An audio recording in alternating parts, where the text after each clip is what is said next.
Estamos con Facundo, provincia del Chaco, presente para hablar de los chilenos. De la situación internacional. Así es. Fin de semana con muchas novedades. De hecho, en Chile se va a realizar la segunda vuelta de las elecciones presidenciales y Gabriel Puricelli nos va a dar un panorama de cómo será este fin de semana allí. Hola Gabriel, buen día. ¿Qué tal? Buenos días. Bueno, ¿qué se espera? Alta abstención también decían, ¿no? ¿Cómo se está viviendo este proceso entre un expresidente, un senador, experiodista, dos mundos diferentes, dos plataformas de país bien distintas?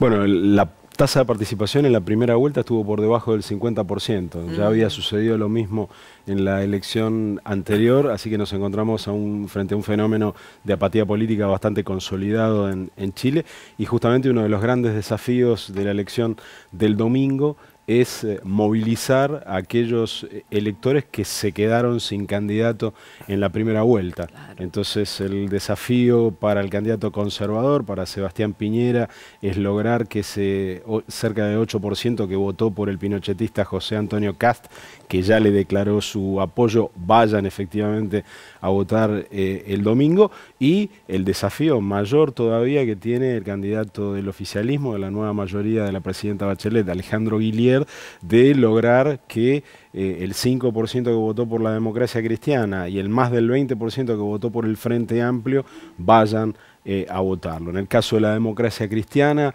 ese partido que forma parte de la coalición de gobierno de la presidenta Bachelet, obviamente ya le declaró su apoyo institucional. En el caso del Frente Amplio, esta fuerza de izquierda no tomó una determinación, pero su candidata presidencial y sus principales líderes parlamentarios, incluyendo los de la fracción liberal de ese frente progresista, ya declararon que van a votar a Guillier. Veremos, obviamente, si los electores, si los ciudadanos chilenos que votaron por esos candidatos acompañan el voto de aquellos a quienes apoyaron en la primera vuelta.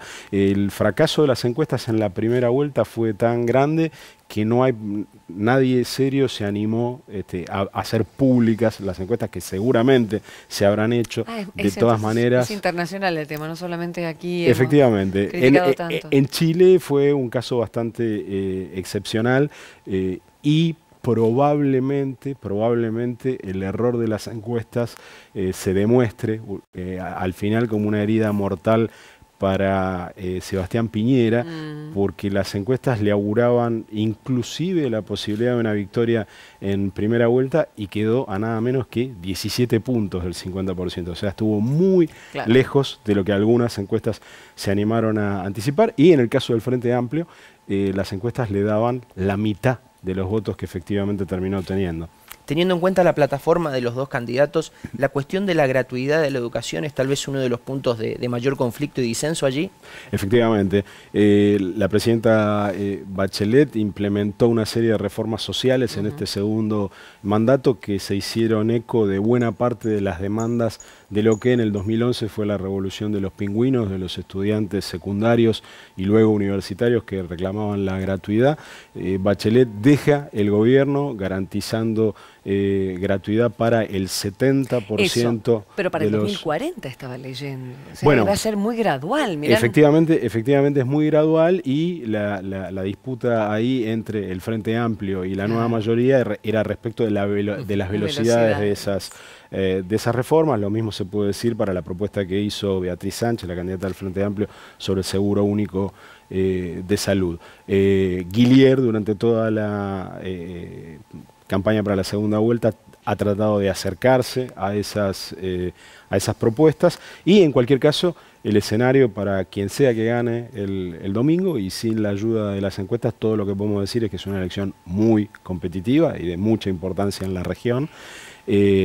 Será el desafío de la gobernabilidad, porque ninguno tiene mayoría en el Parlamento. Claro. El Parlamento ya fue electo simultáneamente con la primera vuelta, entonces ya sabemos que el Parlamento chileno va a tener una composición muy fragmentada, e incluso el Frente Amplio, cuyos dirigentes principales anuncian su voto a Guillier, lo que han anunciado también es que gane quien gane, ellos van a ser opositores, con lo cual es un panorama complicado. ¿Creció Chile en este último tiempo?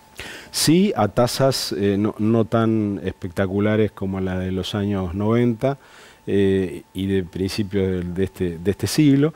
esa ha sido también una de las cosas que le ha quitado cierto brillo a este segundo mandato de Michelle Bachelet, que llegaba al gobierno con el buen recuerdo de años de crecimiento muy fuerte en su primer mandato, que no se repitieron en el segundo, y por supuesto una presidenta que ya arrancó su segundo mandato con un escándalo de conflicto de intereses que, aunque no ha tenido consecuencias legales, porque en particular su hijo ha quedado sobreseído de esto, su nuera está en estas semanas en la fase oral del juicio por ese caso de conflicto de intereses. Sí, un crecimiento económico más mediocre y esta mancha inicial en el segundo mandato hacen que Michelle Bachelet no esté terminando su segundo mandato con los índices de apoyo espectaculares que tuvo al final del primero.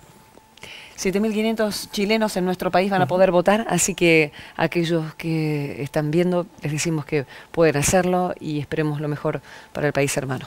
Muchas gracias, Gaby. Gracias a usted por la invitación.